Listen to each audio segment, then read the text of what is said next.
हर क्षण काम में लगाया है और जिनकी भावुकता ठोस कृतिशील करुणा में रूपांतरित हुई है, वे हिंदुस्तान के आदरणीय प्रधानमंत्री श्री नरेंद्र मोदी जी। आप देश के करोड़ों मेहनतकश लोगों की उम्मीद हो, आश्वासन हो। मैं अनुरोध करती हूँ माननीय प्रधानमंत्री जी से कि वे अपने प्रेरक विचारों से हम सबका मार्गदर्शन करें।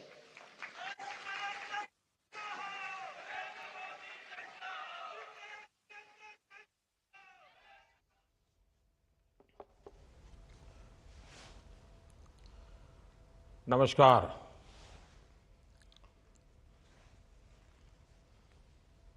महाराष्ट्र के गवर्नर सीपी राधाकृष्णन जी,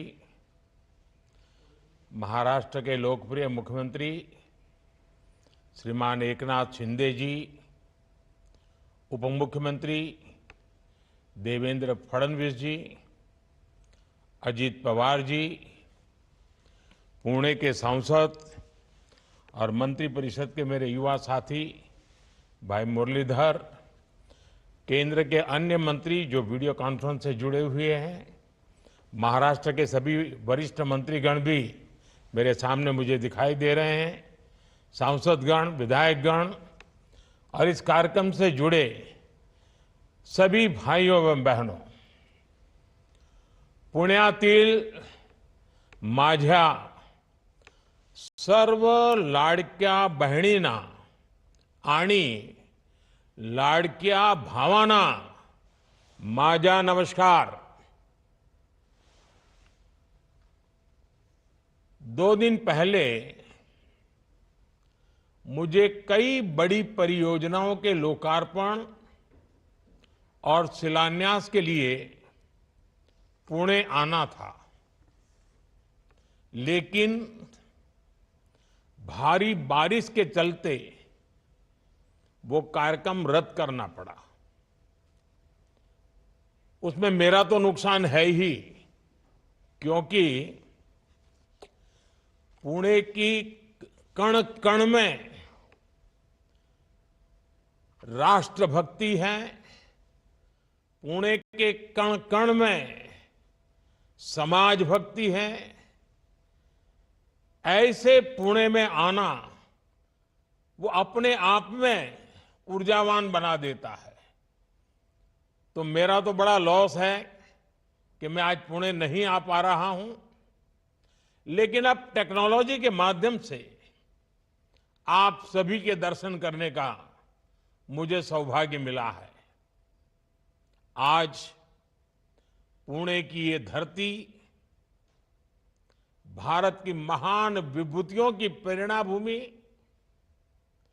महाराष्ट्र के विकास के नए अध्याय की साक्षी बन रही है। अभी डिस्ट्रिक्ट कोर्ट से स्वार गेट सेक्शन रूट का लोकार्पण हुआ है। इस रूट पर भी अब मेट्रो चलना शुरू हो जाएगी। स्वार गेट कात्रज सेक्शन का आज शिलान्यास भी हुआ है। आज ही हम सबके श्रद्धेय क्रांति ज्योति सावित्रीबाई फुले मेमोरियल की नींव भी रखी गई है। पुणे शहर में ईज ऑफ लिविंग बढ़ाने का हमारा जो सपना है, मुझे खुशी है कि हम उस दिशा में तेज गति से आगे बढ़ रहे हैं। भाइयों बहनों, आज भगवान विट्ठल के आशीर्वाद से उनके भक्तों को भी स्नेह उपहार मिला है। सोलापुर को सीधे एयर कनेक्टिविटी से जोड़ने के लिए एयरपोर्ट को अपग्रेड करने का काम पूरा कर लिया गया है। यहां के टर्मिनल बिल्डिंग की क्षमता बढ़ाई गई है, यात्रियों के लिए नई सुविधाएं तैयार की गई हैं। इससे देश विदेश हर स्तर पर विठोबा के भक्तों को काफी सुविधा होगी। भगवान विट्ठल के दर्शन करने के लिए लोग अब सीधे सोलापुर पहुंच सकेंगे। यहां व्यापार, कारोबार और पर्यटन को भी बढ़ावा मिलेगा। मैं महाराष्ट्र के लोगों को, आप सबको इन सभी विकास कार्यों के लिए बहुत बहुत बधाई देता हूं, शुभकामनाएं देता हूं। साथियों, आज महाराष्ट्र को नए संकल्पों के साथ बड़े लक्ष्यों की जरूरत है। इसके लिए हमें पुणे जैसे हमारे शहरों को प्रगति का, अर्बन डेवलपमेंट का सेंटर बनाना जरूरी है। आज पुणे जिस गति से आगे बढ़ रहा है, यहां जनसंख्या का दबाव भी उतनी ही तेजी से बढ़ रहा है। पुणे की बढ़ती जनसंख्या शहर की स्पीड को कम न करे, बल्कि उसका सामर्थ्य बढ़ाए। इसके लिए हमें अभी से कदम उठाने की जरूरत है। ये तब होगा जब पुणे का पब्लिक ट्रांसपोर्ट आधुनिक होगा। ये तब होगा जब शहर का विस्तार तो हो, लेकिन एक क्षेत्र की दूसरे से कनेक्टिविटी बेहतरीन रहे। आज महायुति की सरकार इसी सोच और अप्रोच के साथ दिन रात काम कर रही है। साथियों, पुणे की आधुनिक जरूरतों को ध्यान में रखते हुए बहुत पहले से काम किए जाने की जरूरत थी। पुणे में मेट्रो जैसा एडवांस ट्रांसपोर्ट सिस्टम बहुत पहले आ जाना चाहिए था, लेकिन दुर्भाग्य से बीते दशकों में हमारे देश के शहरी विकास में प्लानिंग और विजन दोनों का अभाव रहा। अगर कोई योजना चर्चा में आती भी थी, तो उसकी फाइल ही कई कई वर्षों तक अटकी रहती थी। अगर कोई योजना बन भी गई, तो भी एक एक प्रोजेक्ट कई कई दशकों तक लटका रहता था। उस पुराने वर्क कल्चर का बहुत बड़ा नुकसान हमारे देश को, महाराष्ट्र को और पुणे को भी हुआ। आप याद करिए, पुणे में मेट्रो बनाने की बात सबसे पहले 2008 में शुरू हुई थी, लेकिन 2016 में इसकी आधारशिला तब रखी गई जब हमारी सरकार ने अड़चनों को हटाकर तेजी से निर्णय लेना शुरू किया। और आज देखिए, आज पुणे मेट्रो रफ्तार भी भर रही है और उसका विस्तार भी हो रहा है। आज भी एक और हमने पुराने काम का लोकार्पण किया है, तो साथ ही स्वार गेट से कात्रज लाइन का शिलान्यास भी किया है। इसी साल मार्च में मैंने रूबी हॉल क्लिनिक से रामवाड़ी तक मेट्रो सेवा का लोकार्पण भी किया था।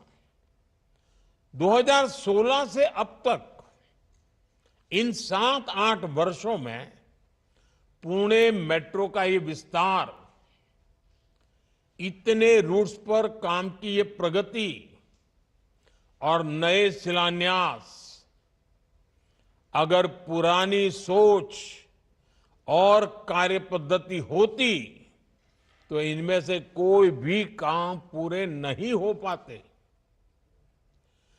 पिछली सरकार तो 8 साल में मेट्रो का एक पिलर भी खड़ा नहीं कर पाई थी, जबकि हमारी सरकार ने पुणे में मेट्रो का आधुनिक नेटवर्क तैयार कर दिया है। साथियों, राज्य की प्रगति के लिए विकास को प्राथमिकता देने वाली सरकार की निरंतरता जरूरी होती है। जब जब इसमें रुकावट आती है तो महाराष्ट्र को बड़ा नुकसान उठाना पड़ता है। आप देखिए, मेट्रो से जुड़े प्रोजेक्ट हो, मुंबई अहमदाबाद बुलेट ट्रेन हो, या किसानों के लिए सिंचाई से जुड़े कई महत्वपूर्ण काम हो, डबल इंजन सरकार से पहले महाराष्ट्र के विकास के लिए जरूरी ऐसे कितने ही प्रोजेक्ट्स डिलेल हो गए थे। इसी का एक और उदाहरण है बिडकिन इंडस्ट्रियल एरिया। हमारी सरकार के समय मेरे मित्र देवेंद्र जी ने ऑरिक सिटी की संकल्पना रखी थी। उन्होंने दिल्ली मुंबई इंडस्ट्रियल कॉरिडोर पर शिंद्रा बिडकिन इंडस्ट्रियल एरिया की नींव रखी थी। National industrial corridor development programme के तहत इस पर काम होना था, लेकिन बीच में ये काम भी ठप हो गया था। अब शिंदे जी के नेतृत्व में डबल इंजन सरकार ने उन अड़चनों को भी हटाने का काम किया है।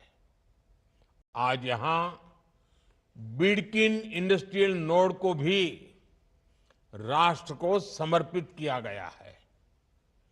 छत्रपति संभाजी नगर में लगभग 8,000 एकड़ में बिडकिन इंडस्ट्रियल एरिया का विस्तार होगा। कई बड़े बड़े उद्योगों के लिए यहां जमीन अलॉट हो गई है। इससे यहां हजारों करोड़ का निवेश आएगा। इससे हजारों युवाओं को रोजगार मिलेगा। निवेश से नौकरी पैदा करने का ये मंत्र आज महाराष्ट्र में युवाओं की बड़ी ताकत बन रहा है। विकसित भारत के शिखर पर पहुंचने के लिए हमें कई पड़ाव पार करने हैं। भारत आधुनिक हो, भारत का मॉडर्नाइजेशन भी हो, लेकिन हमारे मूलभूत मूल्यों के आधार पर हो। भारत विकसित भी हो, विकास भी करे और विरासत को भी गर्व के साथ लेकर आगे बढ़े। भारत का इंफ्रास्ट्रक्चर आधुनिक हो और ये भारत की आवश्यकताओं और भारत की प्राथमिकताओं के आधार पर हो। भारत का समाज एक मन, एक लक्ष्य के साथ तेज गति से आगे बढ़े। इन सारी बातों को ध्यान में रखकर हमें आगे चलना ही है। महाराष्ट्र के लिए भी जितना जरूरी फ्यूचर रेडी इंफ्रास्ट्रक्चर है, उतना ही जरूरी है कि विकास का लाभ हर वर्ग तक पहुंचे। ये तब होगा जब देश के विकास में हर वर्ग, हर समाज की भागीदारी होगी। ये तब होगा जब विकसित भारत के संकल्प को नेतृत्व देश की महिलाएं करेगी। समाज में बदलाव की जिम्मेदारी जब महिलाएं उठाती हैं तो क्या कुछ हो सकता है। महाराष्ट्र की धरती तो इसकी साक्षी रही है। इस धरती ने और इस धरती से सावित्रीबाई फुले ने महिलाओं की शिक्षा के लिए इतना बड़ा आंदोलन शुरू किया था। यहां बहन बेटियों के लिए पहला स्कूल खोला गया था। इसकी स्मृति को, इस विरासत को संजो कर रखना जरूरी है।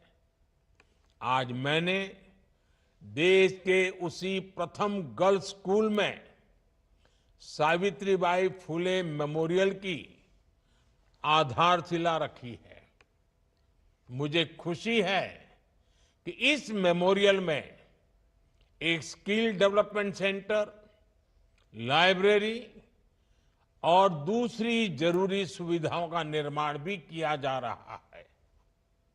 ये मेमोरियल सामाजिक चेतना के उस जन आंदोलन की स्मृतियों को जीवंत करेगा। ये मेमोरियल हमारे समाज को, हमारी नई पीढ़ी को प्रेरणा देगा। भाइयों और बहनों, आजादी के पहले देश में जो सामाजिक हालात थे, जो गरीबी और भेदभाव था, उन हालातों में हमारी बेटियों के लिए शिक्षा बहुत मुश्किल थी। सावित्रीबाई फुले जैसी विभूतियों ने बेटियों के बंद शिक्षा के दरवाजों को खोला। लेकिन आजादी के बाद भी देश उस पुरानी मानसिकता से पूरी तरह मुक्त नहीं हुआ। कितने ही क्षेत्रों में पिछली सरकारों ने महिलाओं की एंट्री बंद करके रखी थी। स्कूलों में शौचालय जैसी मूलभूत सुविधाओं का अभाव था। इसके कारण स्कूल होने के बावजूद भी स्कूलों के दरवाजे बेटियों के लिए बंद थे। जैसे ही बच्चियां थोड़ी बड़ी होती थी, उन्हें स्कूल छोड़ना पड़ता था। सैनिक स्कूलों में तो बेटियों के एडमिशन पर रोक थी। सेना में ज्यादातर कार्यक्षेत्रों में महिलाओं की नियुक्ति पर रोक थी। इसी तरह कितनी ही महिलाओं को प्रेगनेंसी के दौरान नौकरी छोड़नी पड़ती थी। हमने पुरानी सरकारों की उन पुरानी मानसिकताओं को बदला, पुरानी व्यवस्थाओं को बदला। हमने स्वच्छ भारत अभियान चलाया। उसका सबसे बड़ा फायदा देश की बेटियों को, हमारी माताओं बहनों को हुआ। उन्हें खुले में शौच से छुटकारा मिला। स्कूलों में बनाए गए शौचालयों के कारण और बेटियों के लिए अलग शौचालयों के कारण बेटियों का ड्रॉप आउट रेट कम हुआ। हमने आर्मी स्कूल के साथ साथ सेना में तमाम पदों को महिलाओं के लिए खोल दिया। हमने महिला सुरक्षा पर कड़े कानून बनाए और इस सब के साथ देश ने नारी शक्ति वंदन अधिनियम के जरिए लोकतंत्र में महिलाओं के नेतृत्व की गारंटी भी दी है। साथियों, हमारी बेटियों के लिए जब हर क्षेत्र के दरवाजे खुले, तभी हमारे देश के विकास के असली दरवाजे खुल पाए। मुझे विश्वास है सावित्रीबाई फुले मेमोरियल हमारे इन संकल्पों को महिला सशक्तिकरण के हमारे इस अभियान को और ऊर्जा देगा। साथियों, मुझे भरोसा है महाराष्ट्र की प्रेरणाएं, महाराष्ट्र की ये धरती हमेशा की तरह देश का मार्गदर्शन करती रहेगी। हम सब मिलकर विकसित महाराष्ट्र, विकसित भारत का ये लक्ष्य पूरा करेंगे। इसी विश्वास के साथ आप सभी को एक बार फिर इन महत्वपूर्ण परियोजनाओं के लिए हार्दिक बधाई देता हूं। आप सबका बहुत बहुत धन्यवाद करता हूं। पंतप्रधान नरेंद्र मोदी यांनी आपल्या दीर्घ भाषणात महाराष्ट्रानं केलेल्या आणि प्रामुख्यानं केंद्रानं केलेल्या अनेक विकास योजनांचा पाढा वाचला आणि या सगळ्या गोष्टींच्या सह अनेक कामांची पूर्तता करायची आहे याचा आवर्जून उल्लेख सुद्धा पंतप्रधान मोदी यांनी केला। पुणे मेट्रो आणि सोलापूर विमानतळाचं